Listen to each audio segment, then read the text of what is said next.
રાઘવજી પટેલની તબિયત સુધારા પર છે, ત્યારે વડાપ્રધાનના કાર્યક્રમમાં કેન્દ્રીય આરોગ્ય મંત્રી મનસુખભાઈ માંડવિયા પણ હાજર રહેવાના છે। તે પૂર્વે જ તેઓએ સિનર્જી હોસ્પિટલ ખાતે રાઘવજીભાઈ પટેલના ખબરઅંતર પૂછવા આવી પહોંચ્યા હતા અને રાજીપો પણ વ્યક્ત કર્યો હતો કે હવે રાઘવજીભાઈની તબિયત સારી છે। તેઓએ હોસ્પિટલની મુલાકાત લઈ માહિતી મેળવી હતી અને જણાવ્યું હતું કે સ્વાસ્થ્ય ક્ષેત્ર માટે હવે સૌરાષ્ટ્ર કચ્છના લોકોએ અમદાવાદ અથવા તો મુંબઈ નહીં જવું પડે। જરૂરી તમામ સુવિધાઓ એમ્સ હોસ્પિટલ મારફતે જ મળી રહેશે। વધુમાં તેઓએ ઉમેર્યું હતું કે વડાપ્રધાનના હસ્તે 200થી વધુ હેલ્થ પ્રોજેક્ટનું લોકાર્પણ વડાપ્રધાનના હસ્તે થઈ રહ્યું છે, તે એક ઐતિહાસિક વાત છે। આજ પ્રધાનમંત્રીજી રાજકોટ પધારી રહ્યા છે। અહીંયાથી રાજ્યને અને દેશને કરોડો રૂપિયાની વિકાસના કામોની સોગાદ મળી રહી છે। પ્રધાનમંત્રીજી અહીંથી 5 એમ્સનું લોકાર્પણ કરવાના છે।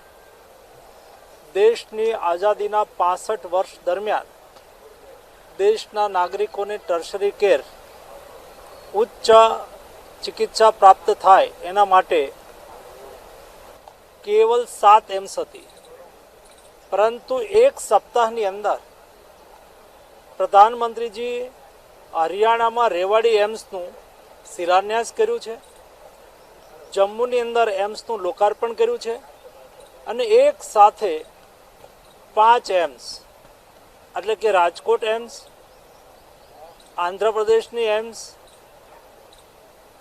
ભટિંડા પંજાબની એમ્સ, રાયબરેલી ઉત્તર પ્રદેશની એમ્સ અને કલ્યાણી બંગાળની એમ્સ એમનું આજ પ્રધાનમંત્રીજી લોકાર્પણ કરી રહ્યા છે, દેશને સમર્પિત કરી રહ્યા છે।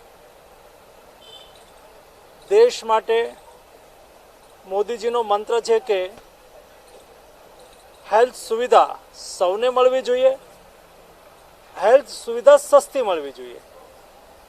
હેલ્થ સુવિધા સસ્તી અને સૌને મળે એના માટે થઈને મોદીજીએ ટોકનમાં નહીં પરંતુ ટોટલમાં વિચાર્યું છે।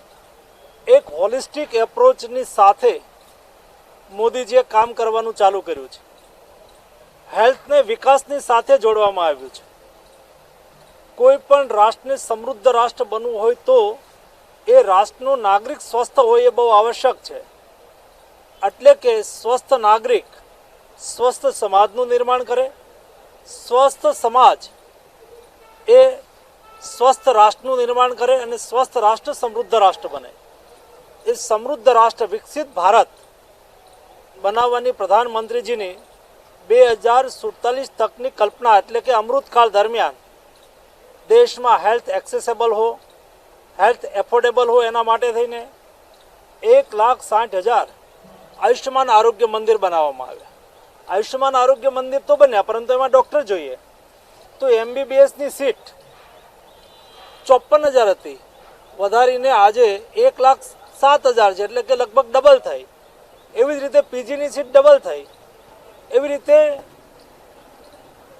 મેડિકલ કોલેજની સંખ્યા 350 હતી, અત્યારે 700 ઉપર થઈ, એટલે કે એ પણ ડબલ થઈ, જેથી કરીને ડૉક્ટર ઉપલબ્ધ થાય। ડિસ્ટ્રિક્ટ પ્લેસ ઉપર સારી ઉત્તમ ગુણવત્તાવાળી સુવિધા મળે, સ્વાસ્થ્ય સુવિધા મળે એના માટે થઈને દરેક જિલ્લાની અંદર એમ્સ બની રહી છે। આ બજેટની અંદર પણ એનાઉન્સમેન્ટ થયું કે વધારે એમ્સ સરકારી સેક્ટરથી કઈ રીતે ખોલીએ એના માટે એક સમિતિ ગઠન કરવા માટેની પણ પ્રધાનમંત્રીજીએ બજેટની અંદર જાહેરાત કરી છે। એવી જ રીતે ટર્શરી કેર એટલે કે ઉચ્ચ ચિકિત્સા માટે થઈને દરેક રાજ્યની અંદર એક એમ્સ બને, જેના ભાગરૂપે અત્યારે 5 એમ્સનું લોકાર્પણ થઈ રહ્યું છે। રાજકોટ ખાતેથી જ સમગ્ર દેશની અંદર 200થી વધારે પ્રોજેક્ટ, કેવલ હેલ્થના પ્રોજેક્ટ 11,000 કરોડથી વધારેની કિંમતના હેલ્થ પ્રોજેક્ટનું લોકાર્પણ અને શિલાન્યાસ થઈ રહ્યો છે, જે આવતા દિવસોની અંદર હેલ્થ ઇન્ફ્રાસ્ટ્રક્ચરને મજબૂત કરશે, સ્વાસ્થ્ય સુવિધાઓને રોબસ્ટ કરશે, જેથી કરીને દેશના નાગરિકોને સસ્તી અને સૌને સુવિધા હેલ્થની મળી શકે એના માટે એક સારો પ્રયાસ થઈ રહ્યો છે। મને આજે ખુશી થઈ, હું એમ્સની મુલાકાત લઈ રહ્યો હતો। 14 પ્રકારના ડિપાર્ટમેન્ટ આજથી જ ચાલુ થઈ જશે. 5 ડિપાર્ટમેન્ટ ઓલરેડી ચાલુ થઈ ચૂક્યા છે. અત્યારે 700-800ની ઓપીડી થઈ રહી છે. સાથે સાથે ટેલી કન્સલ્ટેશન 800થી 900 થઈ રહ્યા છે. ટેલી કન્સલ્ટેશન એટલે કોઈ આયુષ્યમાન આરોગ્ય મંદિરથી બેસીને યા તો કોઈ વ્યક્તિ સ્વયં ટેલિફોન કરીને સ્વાસ્થ્ય સુવિધાનો લાભ લઈ શકે, એના માટે થઈને 10 ડૉક્ટર રેગ્યુલર અલગથી બેસી રહ્યા છે. આ સુવિધા ઓલરેડી ચાલુ થઈ ચૂકી છે. આગામી દિવસોની અંદર રાજકોટ એમ્સ ગુજરાતમાં ટર્શરી કેર માટે થઈને હવે કોઈએ દિલ્હી એમ્સની અંદર નહીં જવું પડે, મુંબઈ નહીં જવું પડે. એ જ પ્રકારની હેલ્થ સુવિધા આપણા રાજકોટથી ગુજરાતની જનતાને ઉપલબ્ધ થશે.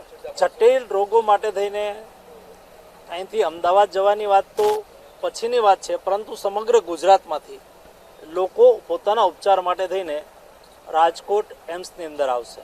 કોઈ પણ બોગસ બિલ બનાવે તો એના માટે વિજિલન્સની વ્યવસ્થા છે.